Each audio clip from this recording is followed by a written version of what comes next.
Hello, this is Joe Trahan, welcoming you to the All Me podcast from the Taylor Hooten Foundation, whose mission is to enlighten the world to the truths about appearance and performance-enhancing substances. As the national leader on this subject, they communicate their educational messages through various methods, including this podcast.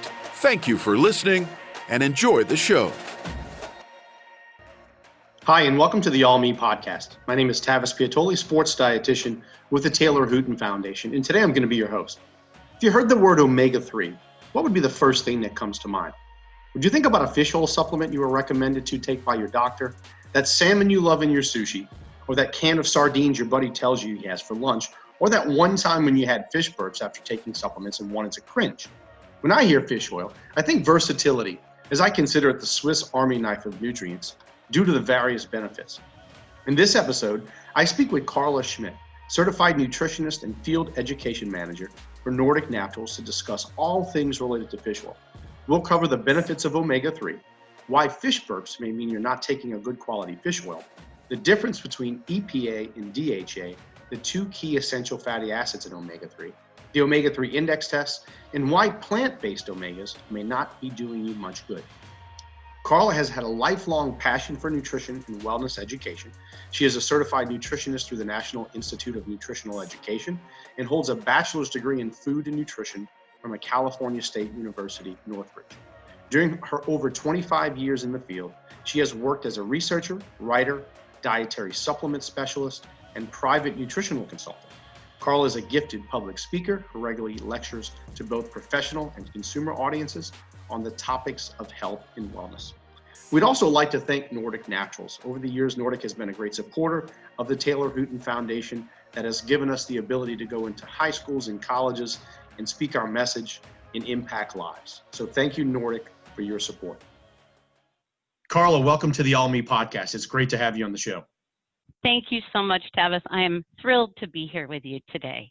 I'm really excited about today's topic. I love fish oil. I love omega-3. There's so much to talk about. And I'll be honest, this is a podcast that I have the most questions that I've created for any interview. And I've been doing podcasts for about 7 years now. Really just got back to doing them again. And I'm glad we launched our podcast with the Taylor Hooten Foundation. And when I was going through these questions, and every time a question came up, I was like, here's another question. Here's another question. And then our staff was kind of like, we got some questions as well. So it's like, there's just so much information to learn. So I'm really excited to hear what you have to share on this topic. Sounds terrific. And yes, it's an exceptionally rich topic. Amazing that those of us that work in the field of omegas, we can talk about solely that for Absolutely. Hours and years. Great.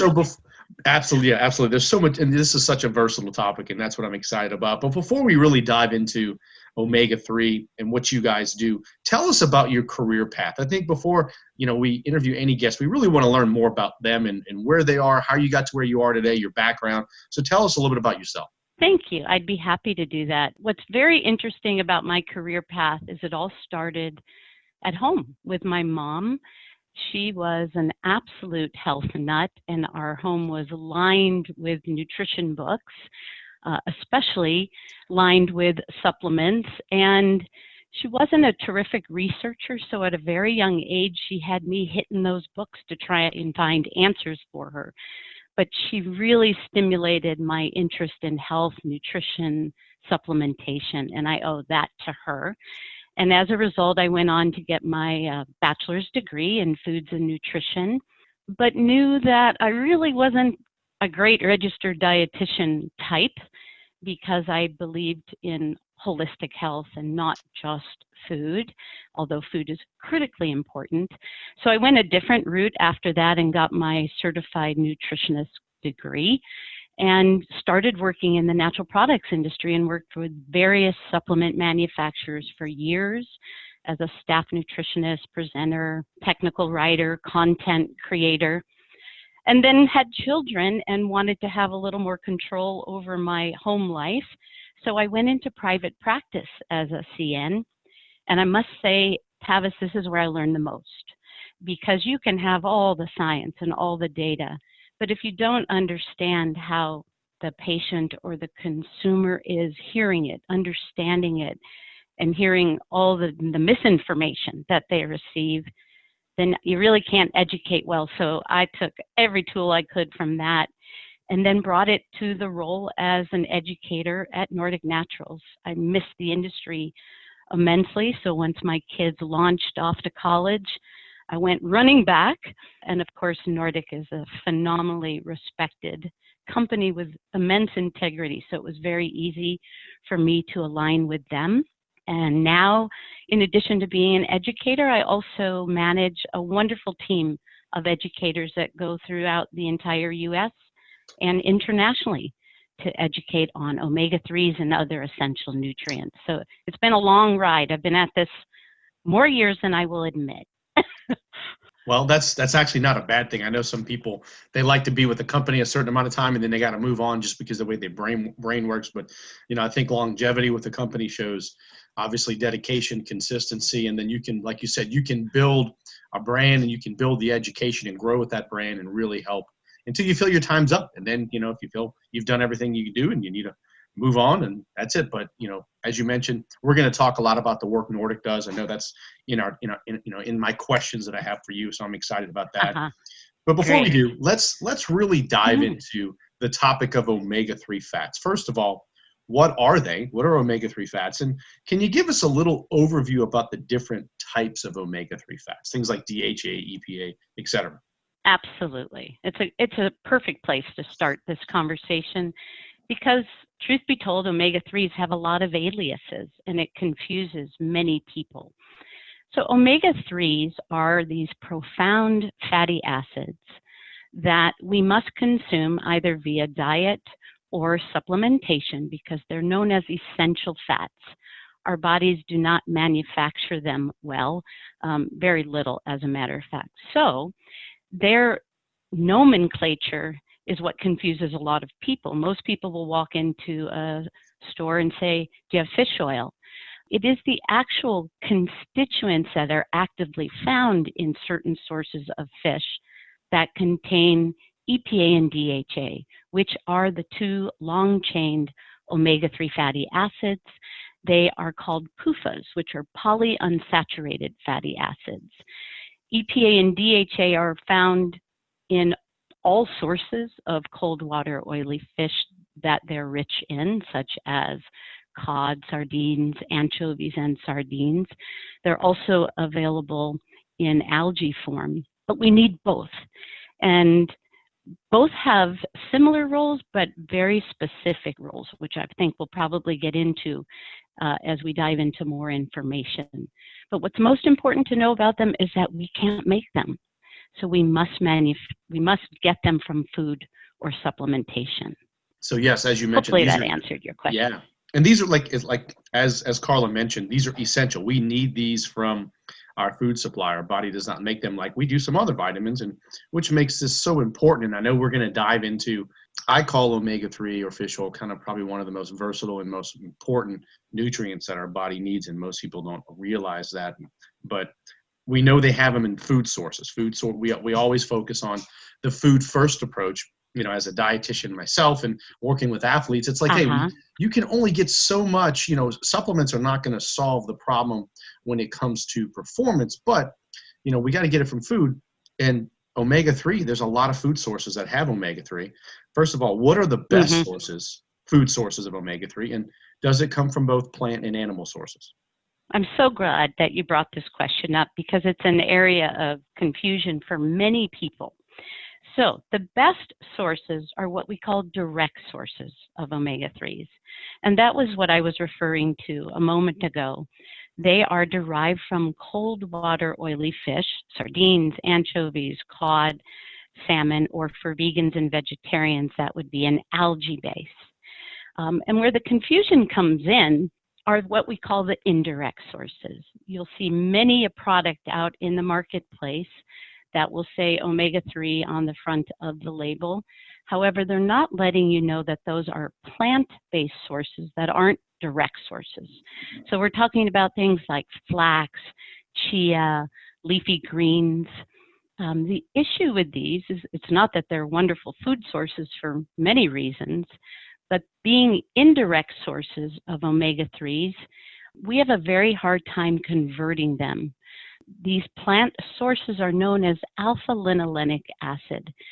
They are known as the parent form of those, if you call them offspring, long-chain omega-3s. And so our bodies need to go through a minimum of 20 conversion steps to go from alpha-linolenic acid into long-chained actives, EPA and DHA. If we were proficient at this, then by all means, let's have plants as our source. But unfortunately, the research shows we only convert 1 to 5%. So what that leads you to believe is that you'd have to take a ridiculously large amount of a plant-based source to get a viable dose of EPA and DHA, the actives of omega-3s that we speak to. Yeah, you're going to be consuming a ton of plant sources. I mean, if you're going to, or a lot of flax to get that omega-3 in there, and that's going to add up those calories pretty quickly, walnuts, etc. What about the direct sources or the animal sources or fish sources, or even maybe grass-fed beef? Where do we find from the animal side? Well, that's interesting. It is all based, as you just mentioned, on how they're fed. So unfortunately, commercial feeding generally has a much higher ratio of another essential fat known as omega-6s than it does omega-3s. And I know we'll probably spend some time talking about those two different omegas and how they impact the body. Grass-fed beef, chicken will have a slightly higher amount of omega-3s than that is commercially fed with grain or corn, but it still is not a very rich source of direct omega-3s. We really land at cold water oily fish as well as algae, which is the original source. It's the originator, actually. Interesting. Yeah, I know we're going to kind of get to that. I have a question about that coming up later on in the podcast. Great. Yeah, and I'm glad you kind of actually touched on my next question, because you really focused on that conversion. And that's, when I tell a lot of athletes or just individuals, hey, what about flax or what about walnuts? Hey, great sources of omega-3, but as you mentioned, that 1 to 5% conversion to EPA and DHA. I know we're going to kind of touch a little bit more on that shortly when it comes to what are the benefits of those. And that's where a lot of people don't understand. Hey, they're good sources, but if we're truly trying to figure out and change, improve in our health, we need those direct sources. And that's kind of leads to my next question. I consider omega-3, as I mentioned, one of the most versatile nutrients in our body due to so many benefits I've read about and discussed. But let's talk about those benefits. What are the benefits of a diet rich in omega-3? Oh boy, so that is a very rich question. Sure, we could be here all day just talking about that. Yeah, exactly. And if you don't mind, I'm just going to preface it a little. I like to lead people into the actual benefits, but I first like to describe where these fats do their work in our bodies, because I don't know about you, I've got to feel its mechanism of action and where it lives in order to fully understand its impact. And as you said, omega-3s are head to toe in terms of their impact. And the reason for that is because they play a vital role in the structure and the function of every single living cell in the body. They are essential to our health. And so because they have impact in every single cell, that means that they impact every tissue, every organ, and every body system. So we're back to that head to toe. So the short answer is that we need these fats to benefit all body systems through every stage of life, beginning with pregnancy, all the way through older adults. Yet, sadly, most Americans are highly deficient. In fact, we're showing that 95% of Americans are deficient in omega-3s. And then if it's okay, I'd like to layer in the research when you say, what are the benefits? So first, I love for people to know that there are volumes of research that consistently demonstrate health benefits that I'm going to speak to for omega-3s. And in fact, to date, there are over 38,000 published studies just on those active constituents, EPA and DHA. And within that number, 4,000 of those studies are the randomized controlled trials. I call them the grand poobahs, considered to be the gold standard of research. So bottom line, omega-3s are the most studied nutrient in modern science when you look at the numbers. And that strong and rich science consistently falls in certain benefit buckets, I call them. So we've got heart health, and within that, a subcategory of blood pressure, specifically lowering blood pressure, lowering triglycerides, brain health, lots of research, fetal development, where it all begins, eye health, both in fetal and throughout life, as well as joint health. We could spend another probably 10 shows breaking each one of those buckets out in terms of the research because it's so rich. It's amazing. And like you said, we can be here all day, all week, all month, all year. We can have a course just talking about, hey, I teach a vitamins and minerals course, online, and it's just like omega-3 is not involved in that, but it's like I was thinking, wow, I could probably spend months breaking down one topic on omega-3 and digging through the science and really, and discussing that. And that's one thing that's so fascinating.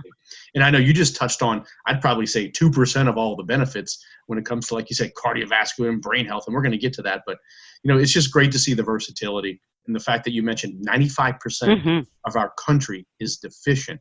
I mean, that's more than vitamin D, which is 60 to 70%. So, that just shows. And even when I present, I'm like, everybody should be taking this stuff, but they look at me like I'm crazy sometimes. Let's shift a little bit. I've talked about omega-3. Not enough information out there. Oh, sure. I'm sorry. No, you're right. Absolutely. You're right. There's just not enough information. There's a lot of bad information. Now, let's talk about omega-6 fats. So you hear a little bit about this because talking omega-6 versus omega-3, it's almost like discussing a hated sports rival like the Yankees versus the Red Sox, or in my love, the New Orleans Saints is my team versus the Falcons, or the Cubs versus the Cardinals, because it's almost like, like one's bad and one's good. But I want our readers to kind of understand, first of all, our listeners, what are omega-6 fats? Can you give just a brief little introduction to those? Because they're not as bad as everybody makes them out to be. You're absolutely right. And I'll try and help really hone in on this for people so they understand the roles of them, because we do need them. Oftentimes when we educate this, many people will then say, oh, so I don't need them at all. They're bad. And the answer to that is no, they're not. They're essential.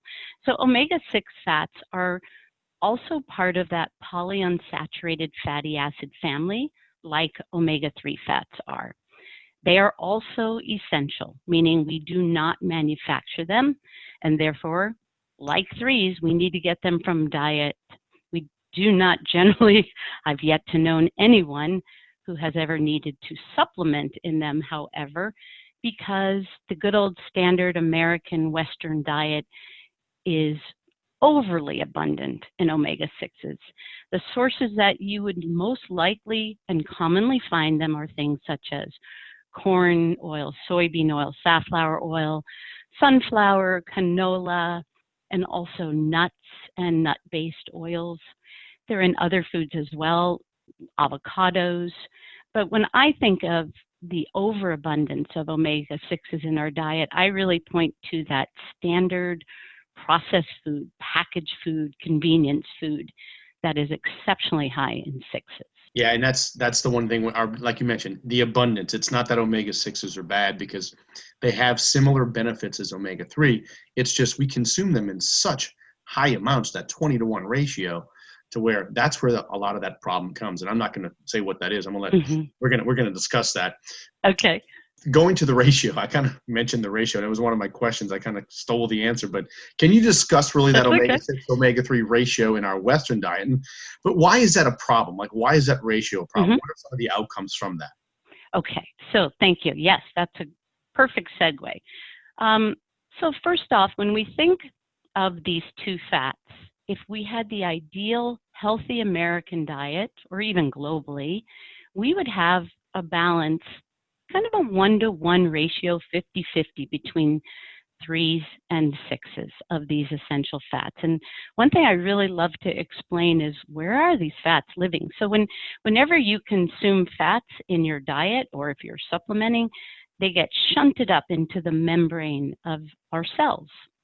And they have an impact there structurally for the health of the cell, the processing and machinery of the cell. But they also leave the cell 24/7. And that is why we need to consume them daily. This isn't something that builds up in the body. But it is when they leave the cell, which is when we really get to the story of 3s and 6s. We need both. If they are perfectly balanced, let's say we get a pathogen, or we cut ourselves, or we break a leg. It is the role of the omega-6s when they leave the cell to transform into pro-inflammatory signalers. They convert into arachidonic acid, and if you ever read anything about the inflammatory response with respect to our immune system, that's the one. And so you break your leg, the 6s send signals to the immune system for blood to flow faster. Emergency. They're the noisemakers, the emergency responders. If we had perfect ratios between the two, that 1-to-1, the 3s, when they release from our cell membranes, transform into the resolvers, the calmers, the anti-inflammers. We call them also resolvins and protectants.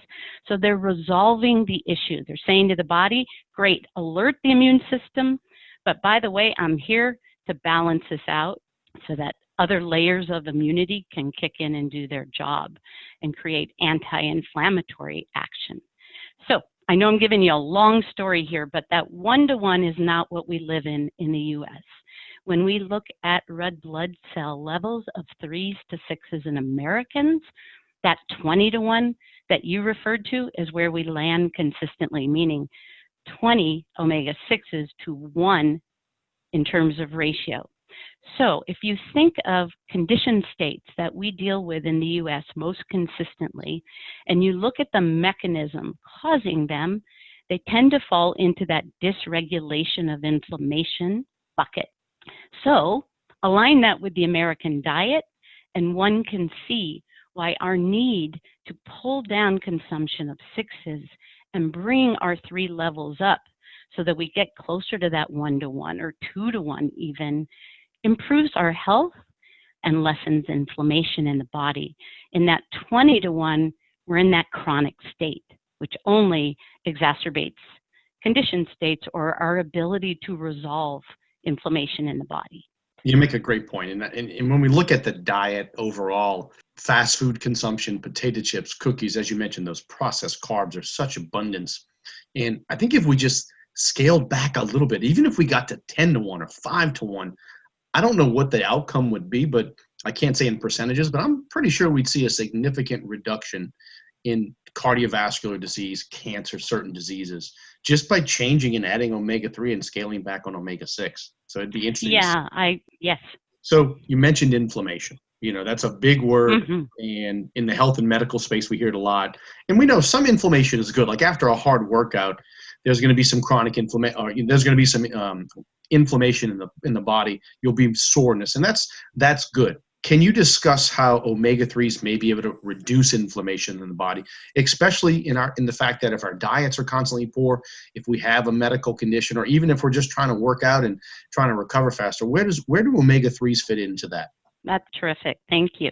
And if I just can touch for a moment on that inflammatory response, for some reason through the years of use of that particular word, inflammation, many people see it as the bad guy because it generally is aligned and related to a condition state that they're suffering from.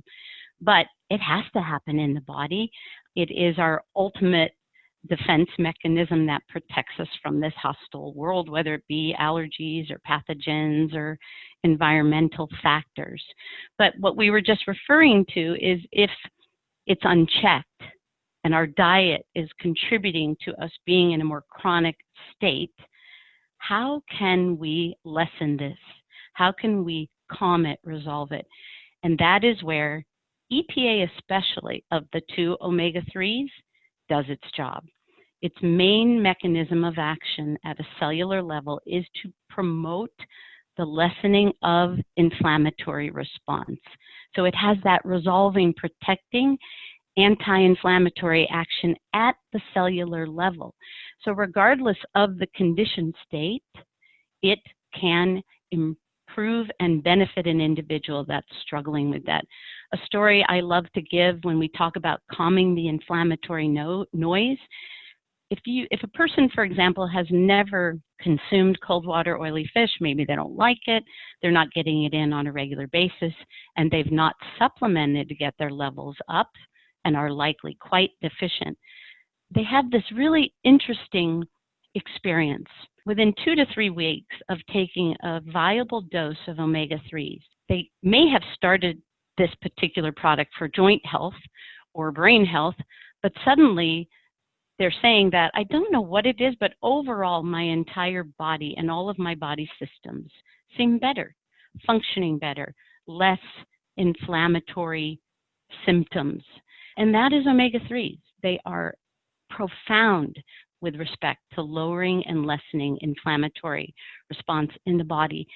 So if we're living in that deficiency rate all the time, we're always jeopardized for full body health. I hope our listeners, just by getting through a few questions so far, are convinced that this is something that we have to increase, whether in our diet and supplement form. We're going to talk about the supplement form soon, but it's such an important nutrient. All right, so we're going to shift a little bit from inflammation. You just kind of mentioned brain health, and that's kind of my next topic. It's perfect because I don't think people realize the benefits of using omega-3 for brain health, as 60%, and I could be a little off on that number, of our brain is made up of fat, and 25% of that is DHA, one of those key essential fatty acids that you mentioned. That's a great source of them. What are some of the outcomes we've seen in the research when consuming an omega-3 rich diet or even supplementing with omega-3 on brain health? What are some of the outcomes that we've seen there? Good question. I would say the most consistent research and positive outcomes find their way onto the life cycles, on the bookends of the life cycles. When we talk about developing brain, as well as the brain that is starting to age. That isn't to say it isn't necessary through every stage of life, but those bookends is where a lot of the current research lives, as well as where the researchers' interests lie.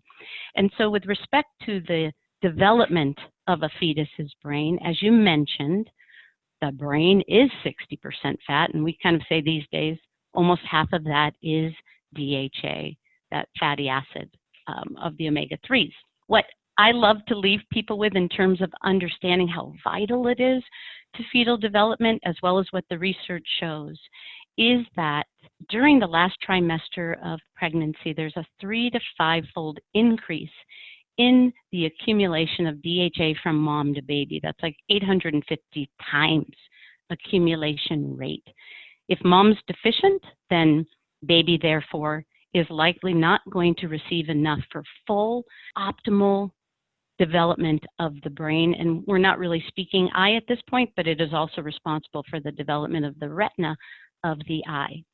So to align that then with the research, when we look at the studies showing children that did not receive enough DHA during the fetal development phase or in those early stages of life, we prefer to look up to age 6, those children's reading scores tend to be lower, a little more inclined toward behavioral issues, social issues, learning issues.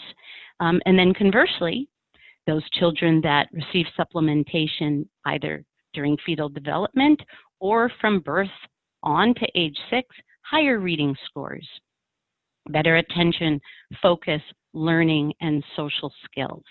So that is very strong research. We could literally spend an entire show just on fetal development and the vitality of DHA, especially during that time. Then the other side of that bookend being the aging adult. When we think about brain cells and neurons, we see in the research that when these membranes are rich in the right fats, in particular when we're speaking about brain health, DHA, there's all this fluidity and flexibility that occurs in the membrane, and therefore the cell is more highly functional. And more importantly, cell-to-cell communication, when we're talking about cognitive health, memory is enhanced when the right fats are present. And so that's where a lot of the research is falling on the study of DHA, and of course you still want EPA for hopefully slowing the progression of age-related cognitive decline, which I don't know, Tavis, if you've looked at any of the stats lately, they are rising and have been over the last 5 years at alarming rates for people dealing with conditions of brain related to memory and learning and focus in aging adults. So it's all about keeping that cell-to-cell communication flowing, active, having speed and accuracy. It's great information, and I kind of want to skip just a really quick because you led about the outcomes children had in school, talking about just improving outcomes there. And when we look at brain health and other outcomes, I've seen some science to really support omega-3 supplementation for conditions like ADHD, autism, people with depression. Is there anything that you want to add on that, or you could add just to talk about some of that science, or why, or just anything on those topics? Because there's a lot of kids that struggle with that. I mean, I've been giving my daughter, we'll talk about my stuff, what I do with my daughter soon, but I've been giving her fish oil for a long time. What can we, is anything you would like to discuss in that area? Yeah, thank you. Well, first and foremost, I think it's important to understand that those subpopulations, perhaps children that are dealing with brain disorders, learning, focus issues, as well as mood disorders, when we look at their red blood cells in the research, they are consistently deficient. So there's a big clue right there. But the great news is that the research supports that when the levels of omega-3s are brought up to optimal levels, so the studies do a baseline to indicate the deficiency, then 3 to 6 months later, they're testing to see where their levels are. In those instances, these children actually show attention and learning improvement, and that's because it is supporting the activity of the brain cells, spot on the brain cells. And by bringing this deficiency level up, optimal brain function is an opportunity for these children that may be struggling.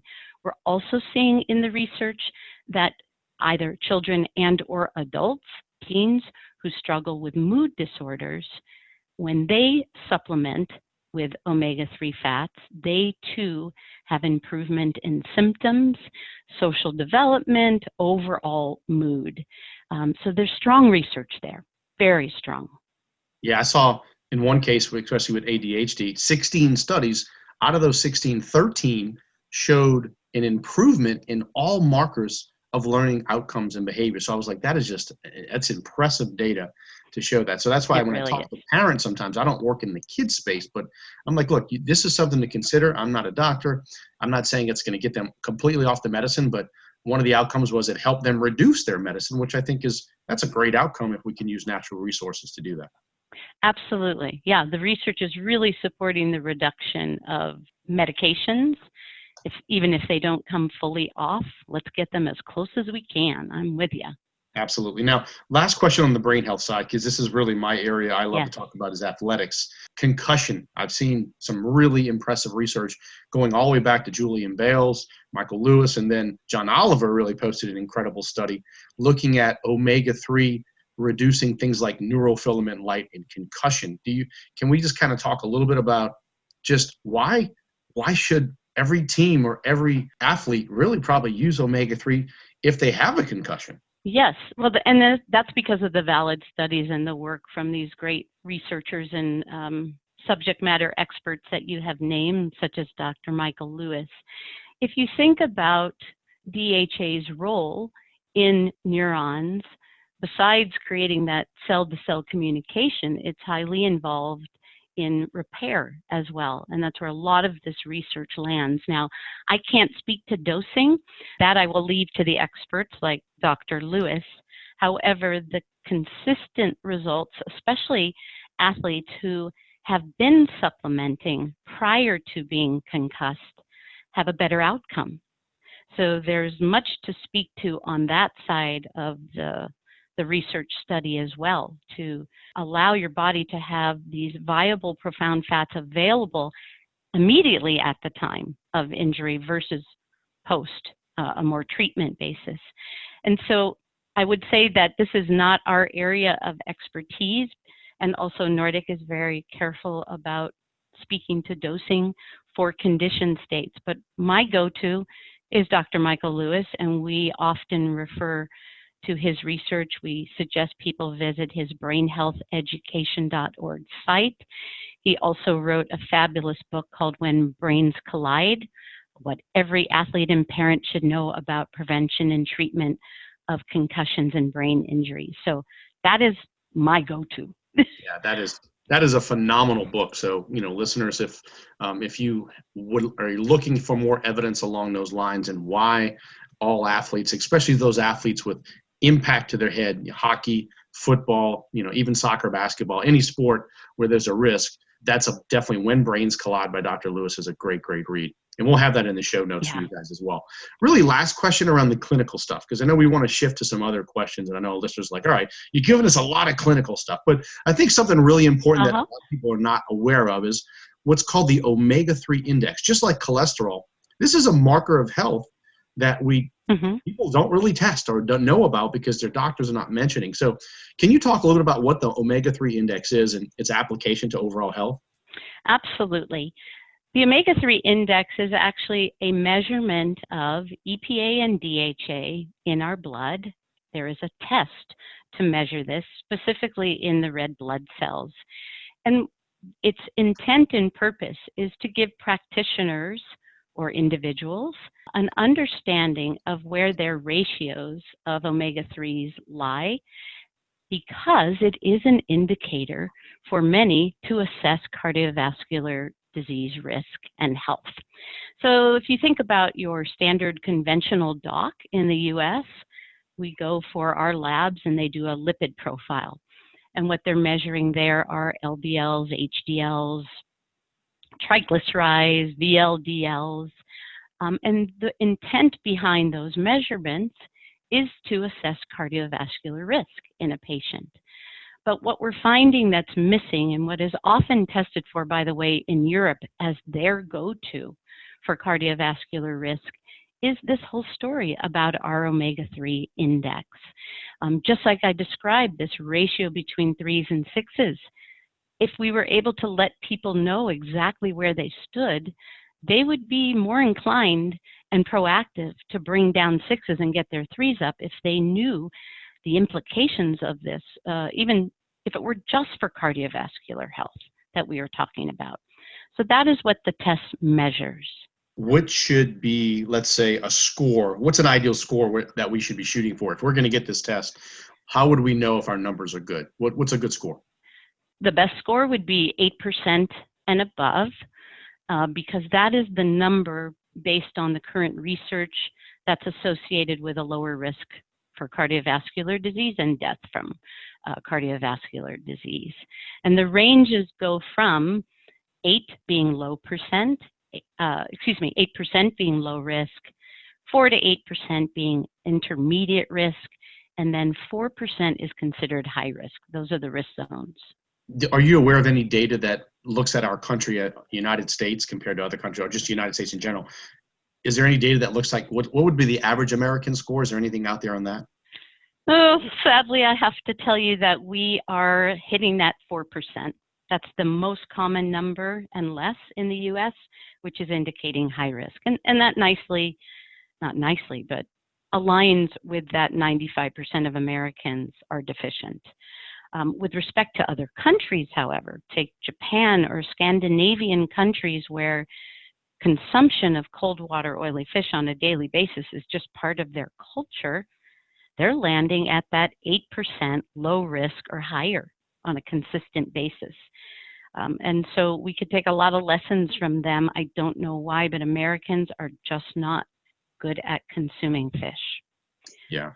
Maybe we need to have a whole session on how to cook it, but that would not be me. Yeah. I've had my test done over the years, so I'm happy. I'm at 12%.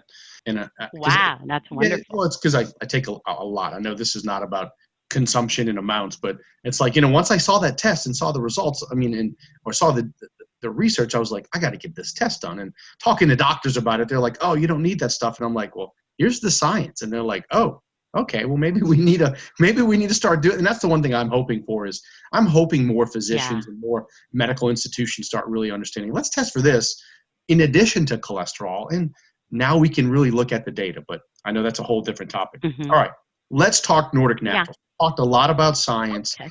and let's really talk about the great work you guys do. You guys are one of the leaders, or you are the leader in producing some of the highest quality fish oil in the world. Tell us, give us just a little quick, how did this company get started? Well, the story is really an interesting one, culturally rich. The founder of our company is a gentleman by the name of Jura Opheim. He was born and raised in Norway and came to the States in the mid-'80s, if I'm not mistaken, Northern California, to do his master's. And upon coming to the States, he was shocked and a bit mortified by the quality of fish oil that was available in the U.S. I mean, he grew up on the freshest of fresh. I'm not sure if you've ever been to Norway or if you've looked at pictures, but there is cod drying everywhere, and they supply many underdeveloped countries with different parts of the cod, but cod liver oil is a mainstay. He had never tasted poor quality fish oil where it tasted fishy or provided some of those discomfort moments. And in lieu of continually going back home, bringing suitcases full of fish oil back to the States, he finally had a light bulb go off and said, I want to start manufacturing so that Americans can really understand what a true quality fish oil is, not only from a taste perspective, but from a benefits perspective. And that's how it got started. And we've just had our 25th anniversary. And as you said, Nordic continues to be the company that raises the bar. I've admired it. When I was in private practice, it was the only line I would recommend, and it was the only line where I could see true lab result differences. But it also is because I knew that my patients would take it because they weren't going to have a bad experience. I love stories like that. I love stories when companies start with just a little simple idea of like, hey, this is some really good stuff. How do we get this to the States and really build a brand from the ground up? And it's like when someone does it on their own, it's just like, it's so much better than when a big company forms. And that's the one thing. Nordic is a fish oil company. They're not trying to be the jack of all trades. And that's the one thing I've always respected and loved about the work you guys do. Now, I know a lot of people speak and ask me, how is fish oil made? Because that's the big question. It's not like we just grab some fatty fish, squeeze the fish oil into a bottle, and boom, there's the process. There's a manufacturing process, right, that goes through this. And can you tell us a little bit about, how is fish oil made from sourcing all the way to the finished product? Sure. So from sourcing, and I can only speak to Nordic in terms of our process, we only align with sustainable fishing vessels that are certified by an organization, a nonprofit called Friend of the Sea. And so when whether it be cod that we get in Norway or sardines and anchovies that could be sourced from Peru or out in the Atlantic, Mauritania, Morocco, once that fish enters the boat is the start. Besides it being sustainably caught so that we can keep these sources abundant and rich, when it enters that boat, that is where the breakdown can begin. So these vessels that we align with, immediately put the catch into an oxygen-free, nitrogen-blanketed environment so that there is no opportunity for rancidity or what we call oxidation, which is basically the breakdown of the fish and the rich oils that it contains. From there, it is shipped to our manufacturing facility in Norway, which is actually the only exclusive fish oil manufacturing facility in the world. So we are pretty darn good at what we do. But in that particular facility, there are many steps. It must go through a purification process in which we're removing any of the suspect concerns, PCBs, dioxins, mercury. We check for radiation. The product is clean. The fish oil is cleaned.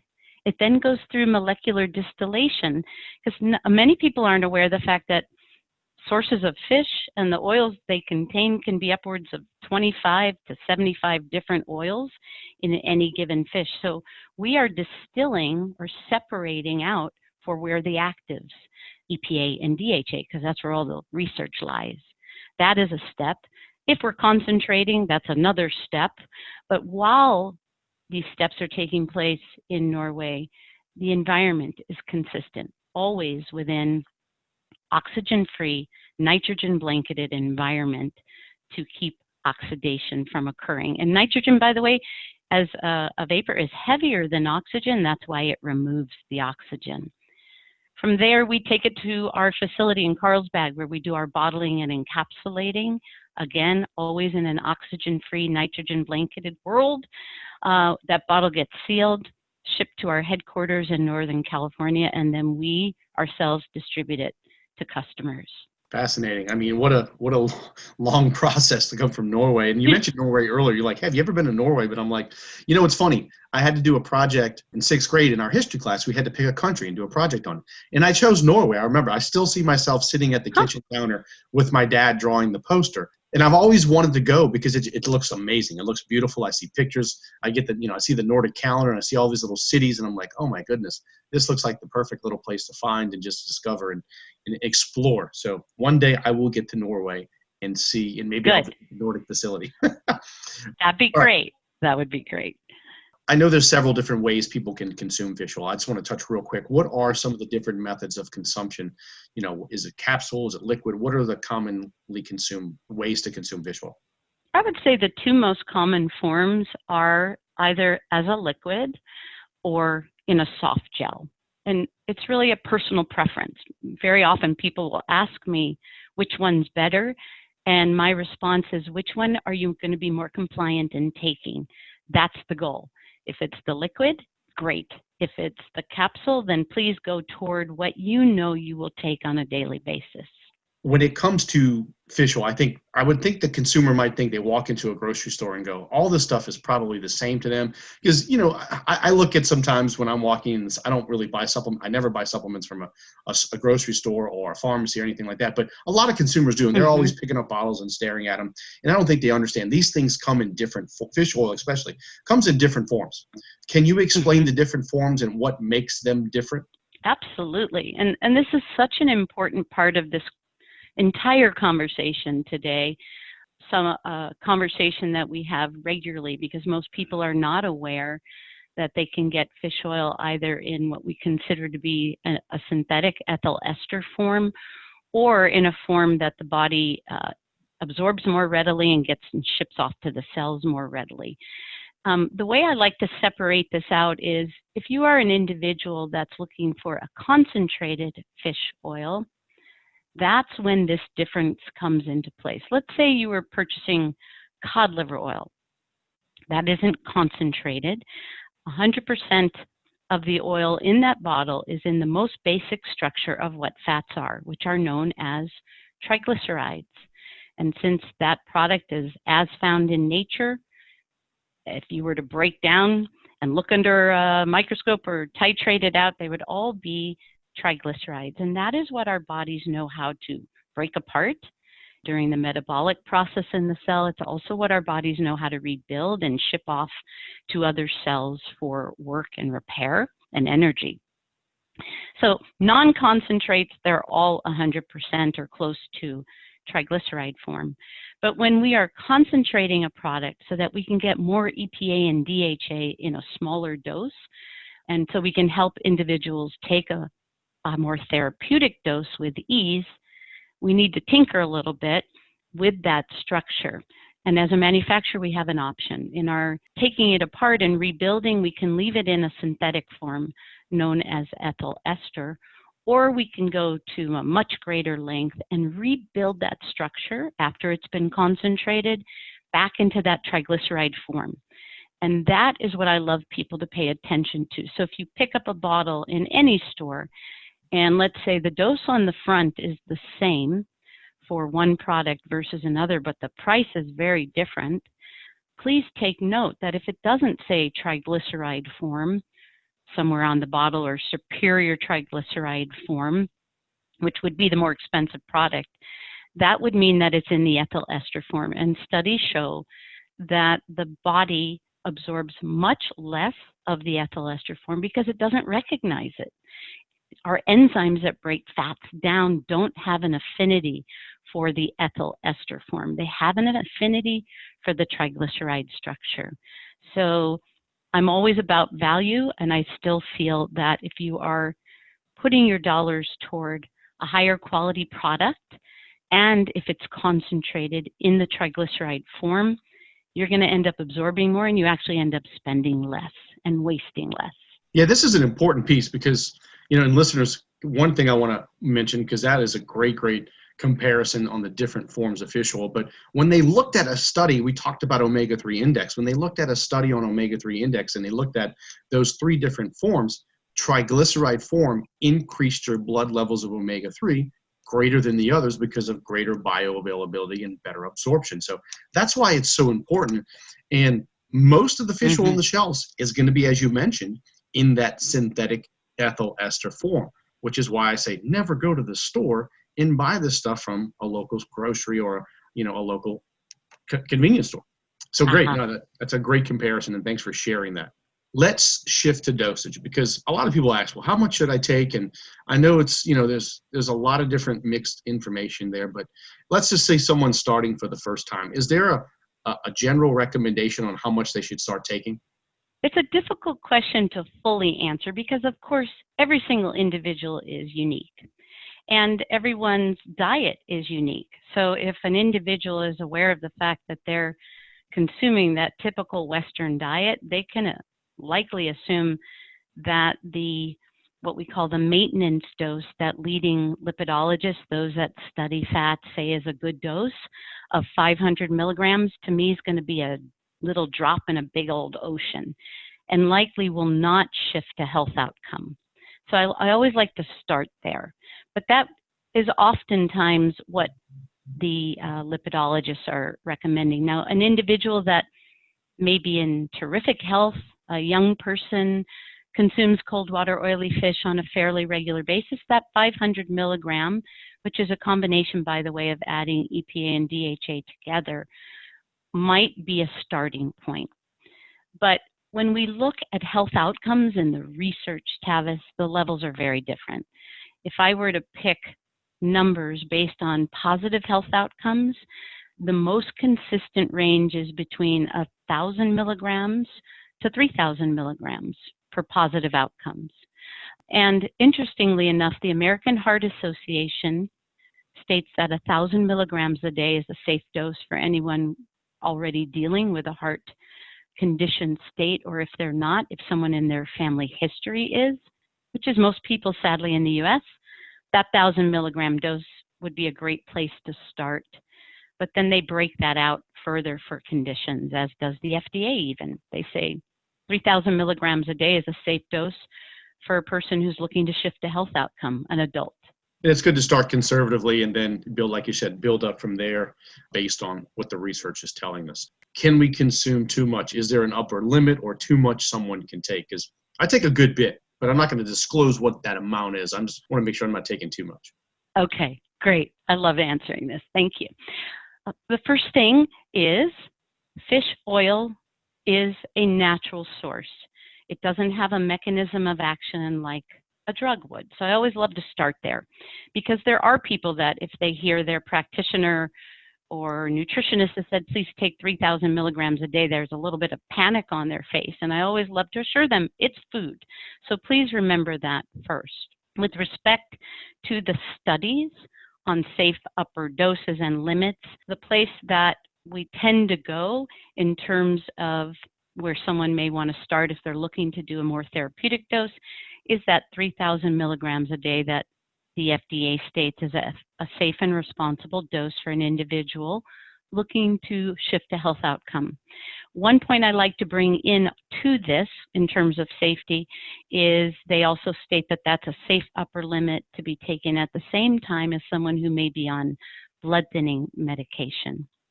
And then to contrast that, EFSA, which is the European Food Safety Authority, that's more or less the version of the FDA in Europe, their safe upper dose is 5,000 milligrams a day, as long as it's good quality fish oil, that it hasn't gone rancid or oxidized, because that can actually be damaging at a cellular level. But the bottom line is that there are no studies showing danger with larger amounts.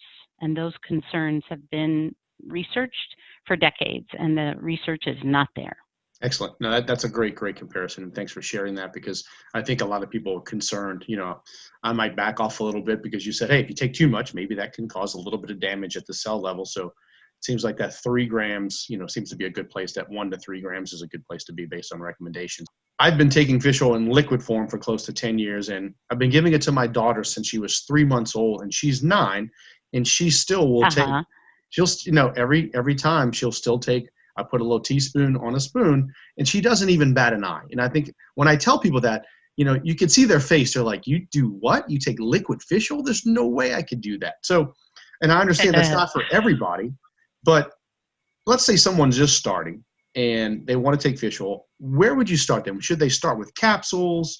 Would liquid be better? And you guys do an amazing job with, I take your capsules as well, but they taste like lemon. It's great. It's like you don't taste fish. But anyway, how would you recommend that? I'm going to go back to what I said earlier. I would recommend whatever this person starting out is more inclined to enjoy and not have an aversion to is where I would go. So I personally, unlike yourself, I'm not a liquid gal for whatever reason, but my husband is. So we have both in the house. I like caps. He likes the liquid. Obviously, the liquid's quite convenient. You can get a fairly good dose, even in a teaspoon. The caps, you'd have to probably take a bit more, just in terms of us dosing them in the capsules.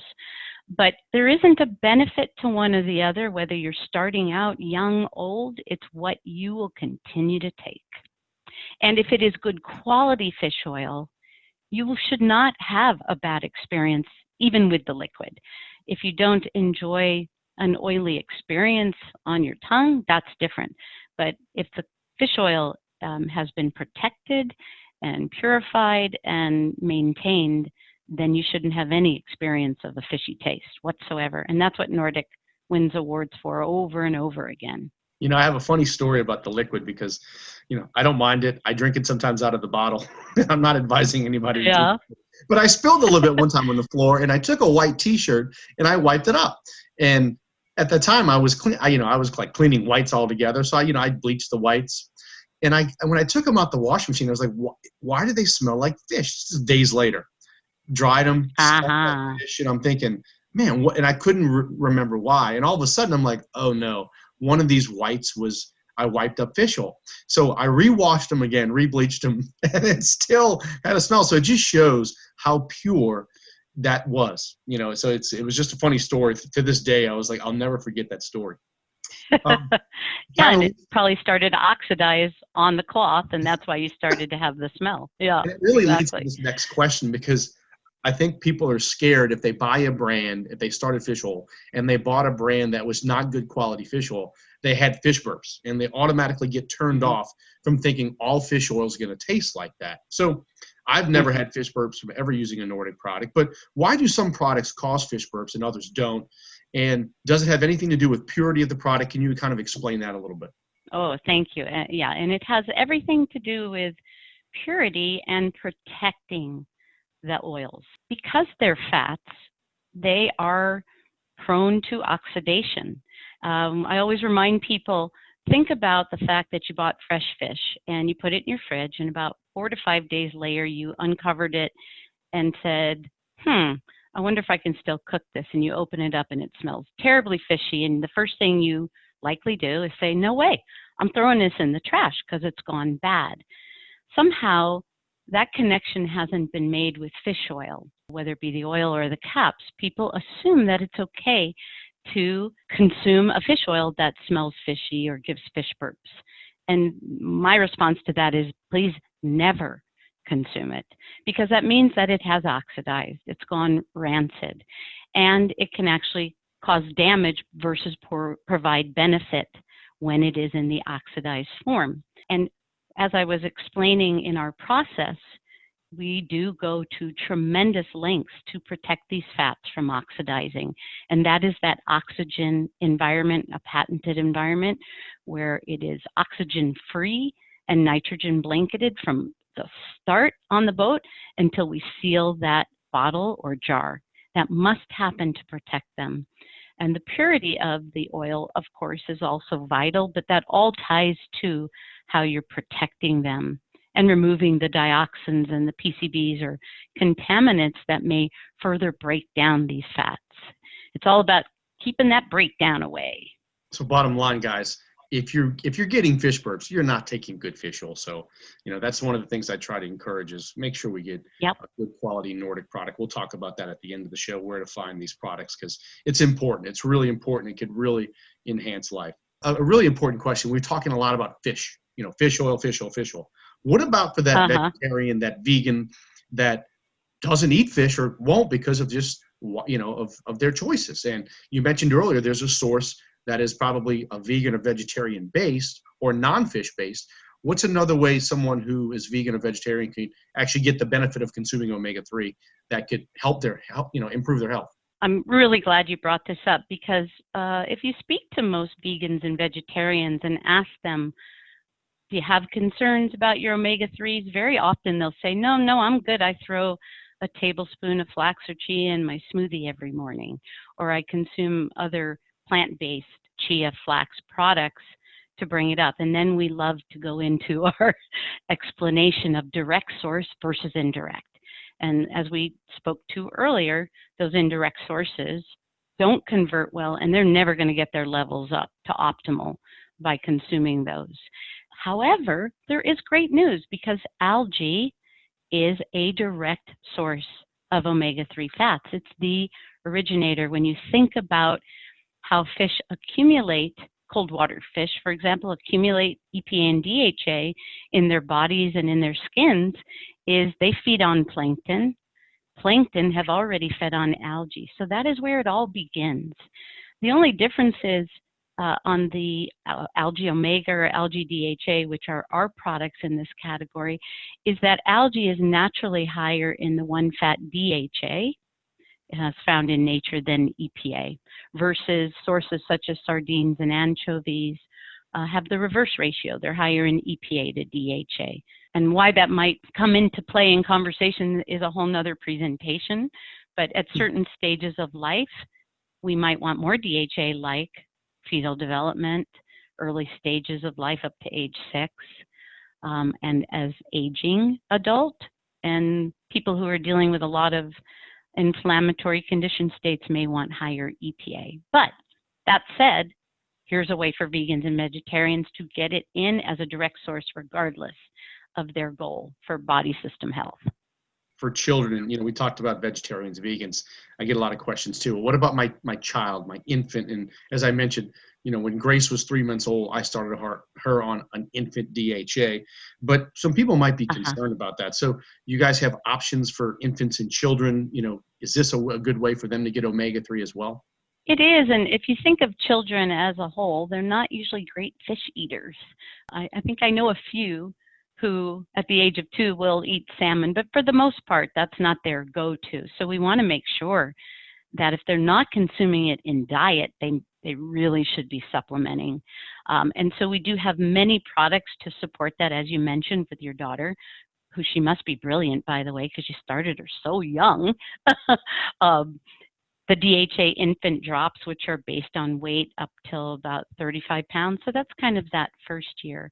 And then they graduate into, we have DHA soft gels, we have it in liquid form, we actually have a gummy now, and we have soft gels that are very small and fun to bite into. A lot of kids like to get that, whatever flavor we've chosen for that particular product, a natural essential flavor, that if they're not great at swallowing and they're age 3+, they can just bite right into them, kind of like a jujube. So we have a full range of products to support children because that brain needs that DHA. It's amazing. Up until age 6, you're about, at that point, approximately 85 to 90% of the brain is developed. So you can see how accelerated that time period is from birth to age 6, and the need for this particular nutrient to keep building and supporting the brain and its development.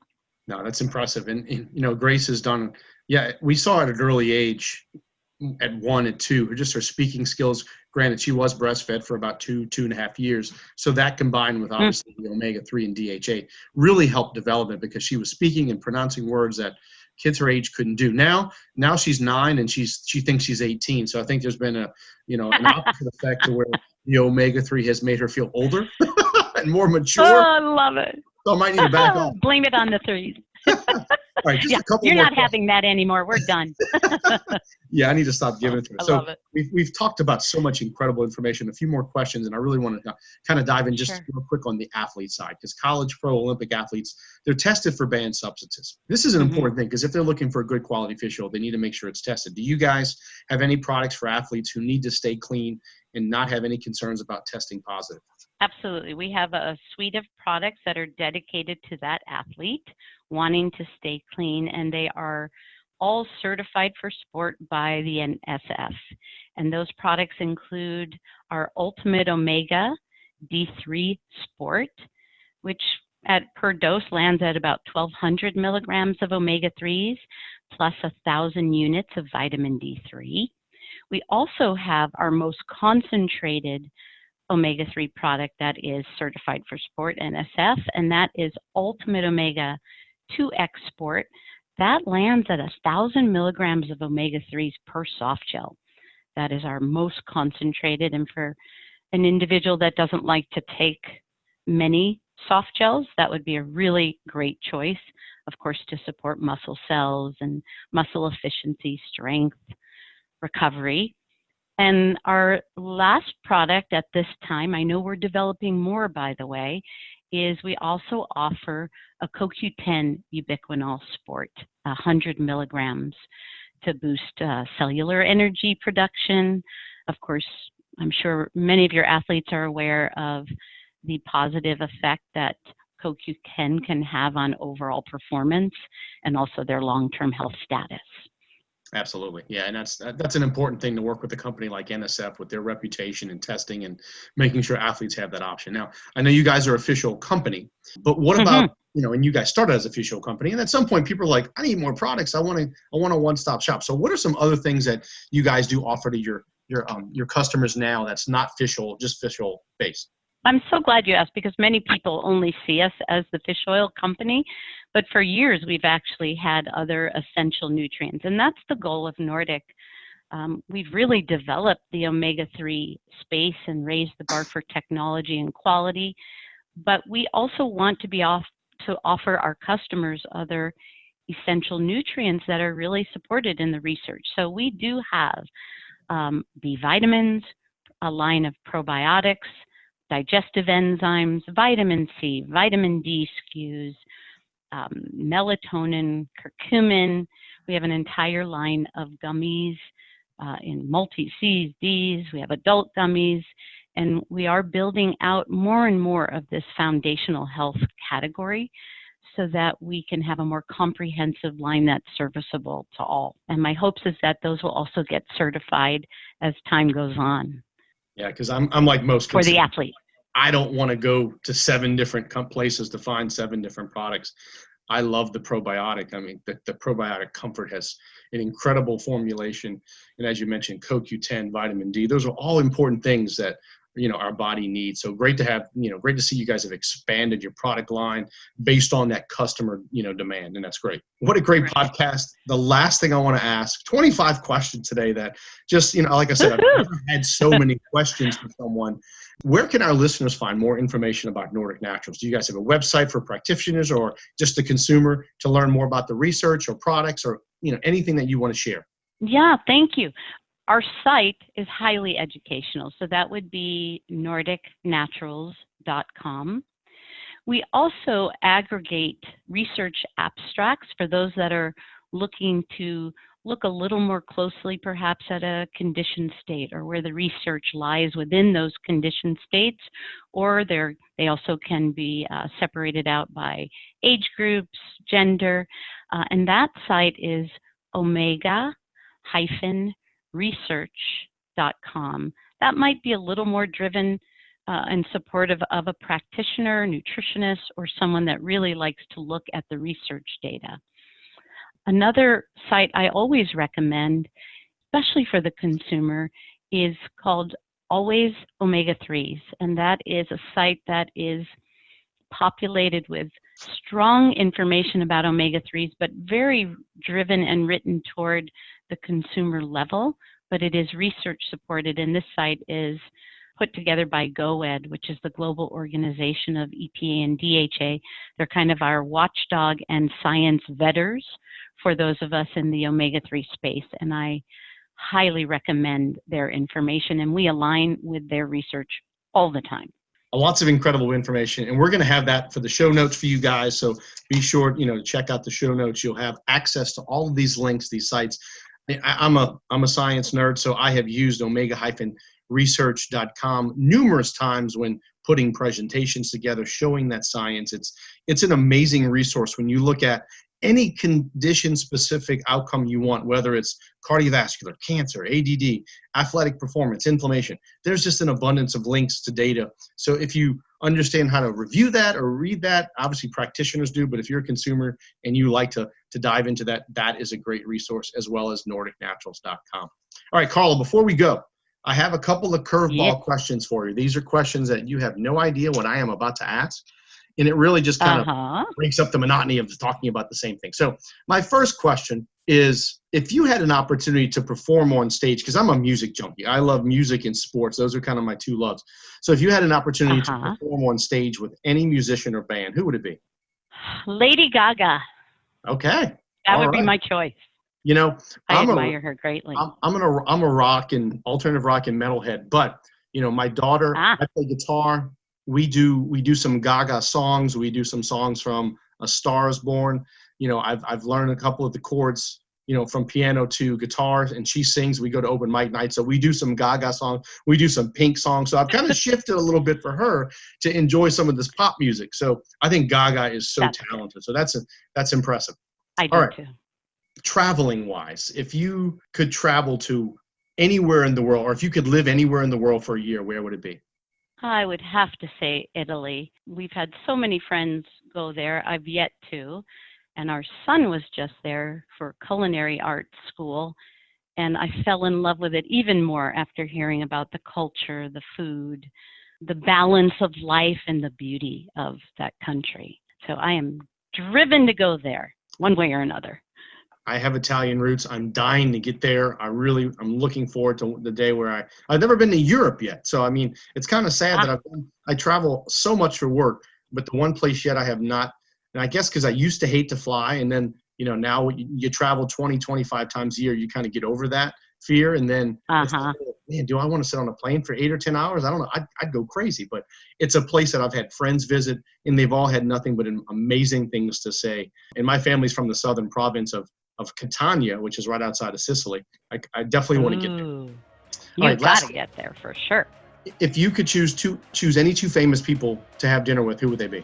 Well, like yourself, I am a science geek. I am very fascinated by Linus Pauling and all of the research that he has done in nutrient research and science, and have followed him for quite some time. And then still within that theme, way back when, I appreciated all that Dr. Andrew Weil was doing for not just the natural products industry and health, but functional medicine. And oh man, would I love to sit and pick his brain. That would be heaven on earth. Two brilliant people and great choices. Karla, thank you so much for spending time with us today. I know we have a lot going on in the world, and really appreciate you taking the time out of your day, and hopefully you and your family are safe and doing well. And I really appreciate all the positive and great information you shared about omega-3, Nordic Naturals, and the work you guys are doing. Thank you so much, Tavis, and thank you for all the work that you are doing in your organization. Very, very important, and we're honored to be on your show. Well, that's it for today's show. Thanks for listening to the All Me podcast from the Taylor Hooten Foundation, a nonprofit organization leading a national campaign to enlighten people to the truths about appearance and performance-enhancing substances, and inspiring people to live and compete without the use of these substances. Please be sure to subscribe to our podcast and tune in to our next episode.